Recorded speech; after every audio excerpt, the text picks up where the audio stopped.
एकदम मजाक बना दिया है डोनाल्ड ट्रंप ने। दुनिया के मतलब फ्री वर्ल्ड के सबसे पावरफुल लीडर को, सबसे पावरफुल कुर्सी को उन्होंने मजाक बना दिया है और इस मजाक का असर कई दशकों तक पूरी दुनिया देखेगी।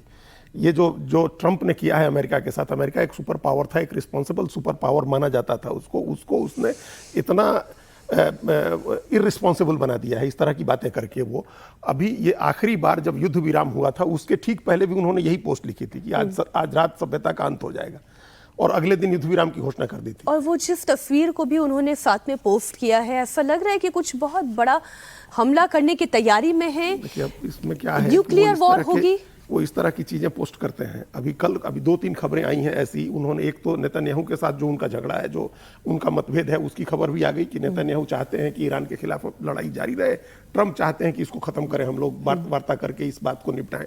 दूसरी खबर अमेरिका की खुफिया एजेंसीज ने जो दी है वो ये है कि ईरान बहुत तेजी से युद्ध के बाद अपने पहले की क्षमता से ज्यादा क्षमता से मिसाइल और ड्रोन बना रहा है। तो ये भी अमेरिका के पास खबर है। इनरिच्ड यूरेनियम उसके पास 400 किलो है, जिसमें 60% से ज्यादा इनरिच्ड यूरेनियम है उसके पास, जो वेपन ग्रेड यूरेनियम बोलते हैं। तो वो भी उसने तैयार कर लिया है।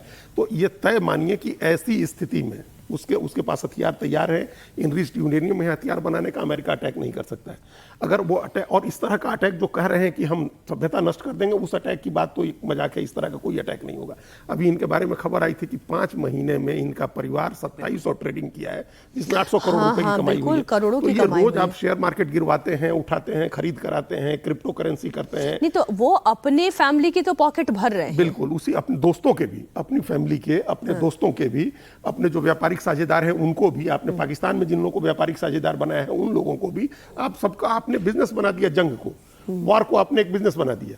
आप ये कह रहे हैं, प्रेडिक्ट कर रहे हैं कि वॉर नहीं है, मतलब न्यूक्लियर हमला नहीं होने वाला है कि ईरान को आप खत्म कर देंगे। ईरान खत्म नहीं होने जा रहा है। और अभी अमेरिका को जो जिस तरह से सऊदी अरब, यूएई, कतर, बहरीन वगैरह देशों ने दबाव में लिया है, आप उसके बाद फिर ट्रंप के लिए और ज्यादा मुश्किल है ईरान पर अटैक करना। ये ईरान अब क्या करेगा, बहुत संक्षेप में ईरान क्या करेगा? देखिए ईरान को, देखिए जो देश शहादत के लिए और मरने के लिए तैयार हो, उसके पास बस रेसिस्टेंस करना है। ईरान के साथ है कि एक स्ट्रेटजी है कि जो वल्नरेबल पॉइंट्स है वहां अटैक करो, जो स्ट्रेंथ है ओपोनेंट का। तो यूएस को अटैक नहीं कर रहा है सीधा, तो वो सीधा क्या कर रहा है, जितने भी खाड़ी देश हैं, अगल बगल के जो सुन्नी मुसलमानों के देश है, जहां अमेरिका की ये है, या उनकी जो अपनी एयरपोर्ट्स हैं, स्ट्रेटेजिक लोकेशंस है, वहां पे अटैक करें। और हॉर्मुज को तो ब्लॉक है ही है।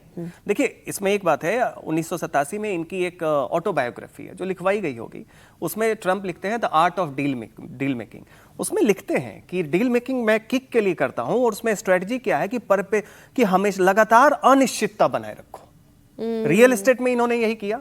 वही रियल एस्टेट वाला माइंडसेट आप देखिए कि ये ग्लोबल गवर्नेंस में भी ला रहे हैं कि जब आप सोचेंगे लड़ाई खत्म, कल तक हम लोग सोच रहे थे लड़ाई खत्म होने वाली है, खुद कह रहे थे आज रात ये सभ्यता का अंत कर देंगे, कल सुबह फिर से ये मार्केट में अनिश्चितता के लिए कर रहे हैं, जिससे इनकी अपनी ट्रेडिंग अच्छी चलती है। और ऐसे भी इनको इंसेंटिव नहीं है, इसके बाद इनका कोई टर्म नहीं, चुनाव नहीं लड़ सकते हैं, खत्म है। मनी मेकिंग फॉर्मूला दरअसल डोनाल्ड ट्रंप ने इसे बना दिया है।